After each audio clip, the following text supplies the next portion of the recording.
نداء إلى الرأي العام. اعتقلت الناشطة النسائية وريشة مرادي بتاريخ 1 آب أغسطس عام 2023 لدى عودتها إلى مدينة سنة من قبل القوات الاستخبارات الإيرانية، وقد احتجزت لمدة 13 يوما في مركز هذه المؤسسة الأمنية في مدينة سنة قبل أن يتم نقلها إلى سجن إيفين في طهران، وتحديدا إلى المهجع 209 في نهاية شهر آب أغسطس من نفس العام. وفي 4 آب أغسطس 2023 اعتقلت الناشطة الحقوقية بخشان عزيزي من قبل قوات الاستخبارات الإيرانية في مدينة هراز بطهران، وقد تم نقلها في 11 كانون الأول ديسمبر 2023 إلى سجن إيفين المعروف كمركز اعتقالات تابع للاستخبارات، حيث حكم عليها بالسجن 4 سنوات ومن ثم تنفيذ حكم الإعدام. تجدر الإشارة إلى أن بخشان عزيزي كانت تعمل في مجال حقوق المرأة في كردستان روجلات إيران وكردستان روجافاي سوريا، كما ساهمت في مشاريع تتعلق باللاجئين ومساعدة النازحين في روجافا.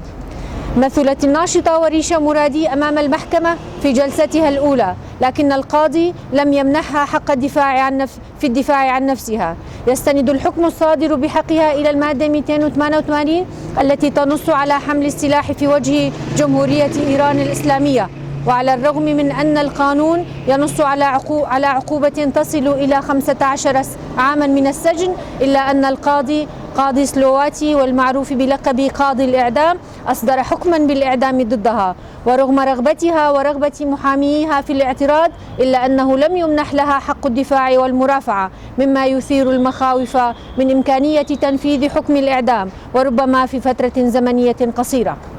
أعلنت الناشطة وريشة مرادي إضرابا مفتوحا عن الطعام احتجاجا على حكم الإعدام الصادر بحق الناشطتين شريفة محمدي وبخشان عزيزي، ورغم تدهور حالتها الصحية بعد 20 يوما من الإضراب لم تقدم السلطات الإيرانية أي علاج، كما حرمت من لقاء عائلتها. الادعاء الموجه ضد الناشطة وريشة مرادي يتعلق بمشاركتها في ثورة المرأة الحياة الحرية، حيث لعبت دورا بارزا في تعزيز الوعي الاجتماعي ودعوة المجتمع للدعم والمشاركة في الانتفاضة.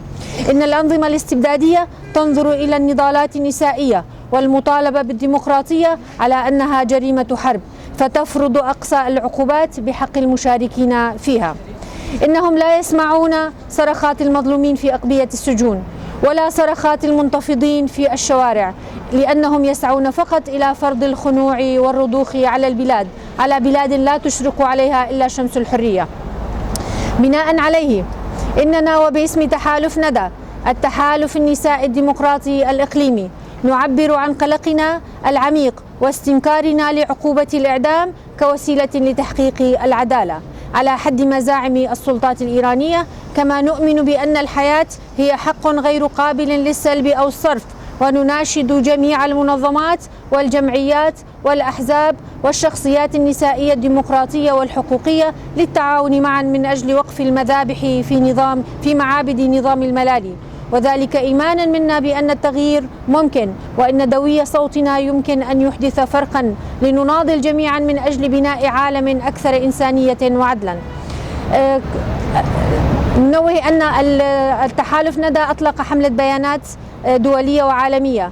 دعونا نوقع على هذه العريضة ونشاركها مع أكبر عدد ممكن من الناس لنوصل صرخات النساء المهددات بحبل المشانق إلى جميع أنحاء العالم قبل أن تكتم أنفاسهن. نعم للحياة الحرة، لا للإعدام. المرأة الحياة الحرية. جنجيان آزادي.